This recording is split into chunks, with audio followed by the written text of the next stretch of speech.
Behind the Roman Empire's splendor lied a hidden world of secrets, power, and sorrow. Male concubines were desired as status symbols and objects of desire for the affluent and powerful in this universe. But how did these forgotten men live, and what secrets lay behind the locked doors of imperial palaces and brothels? Join us as we unearth the truth about the horrible and enigmatic existence of Roman Empire male concubines. In the higher classes of Roman society, throughout the time of the Roman Empire, male concubinage was a frequent practice. It was a common practice for wealthy men to keep young boys or men as concubines, giving these individuals a luxurious lifestyle as well as sexual companionship. Yet, being a male concubine was not at all glamorous, and many men were forced to live horrifying lives because of their status. The need for financial support was one of the key motivating factors that led to males being coerced into concubinage. During times of slavery, many families will sell their boys into servitude with the expectation that they would be bought by wealthier men on the market for sexual partners.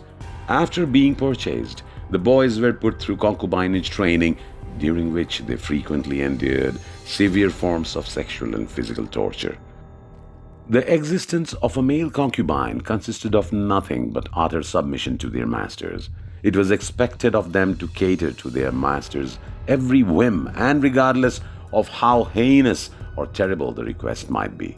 A great number of male concubines were compelled to participate in sexual practices with other men, frequently against their choice. In addition to this, they were subjected to physical abuse, which included mutilation and beatings. Because their masters frequently engaged in risky sexual behavior, male concubines were also susceptible to getting sexually transmitted illnesses. When male concubines fell ill, they were frequently abandoned and left to die by themselves. This was common practice.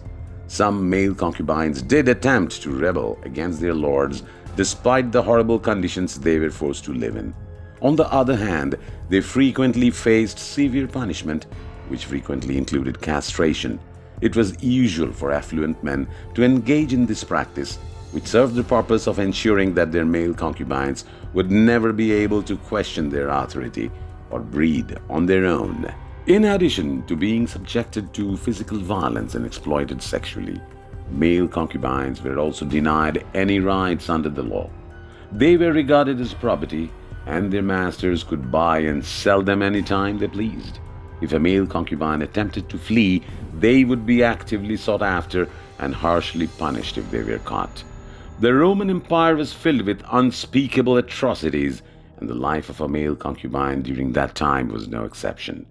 These young boys and men were coerced into a life of servitude, during which they were subjected to physical and sexual abuse, sickness, and castration. They were also subjected to a life of servitude. Despite the pain that it caused, the practice of male concubinage persisted for generations, leaving a legacy of exploitation and mistreatment in its wake. The owners of male concubines were notoriously possessive and prone to fits of severe jealousy against their concubines. If a male concubine was detected as having sexual relations with another person, he faced harsh punishments, including the possibility of being put to death. Despite the horrible conditions under which they were held, some male concubines were able to win favor with their masters and earn a better life for themselves. These males could be granted more liberties and advantages, such as access to education or the opportunity to work in a vocation, for example. But these opportunities were extremely uncommon, and when they did arise, they frequently came at a significant expense to the concubine's dignity and sense of self-respect. In ancient Rome, not all male slaves were put to use as concubines, which is an important fact to keep in mind. Many were put to other uses, such as labor or entertainment, throughout their time there.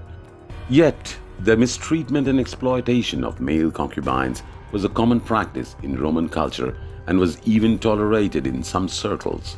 We hope you were intrigued to discover the dark and disturbing lives these men led. If you enjoyed this video, please give it a thumbs up and subscribe to our channel for more great historical videos.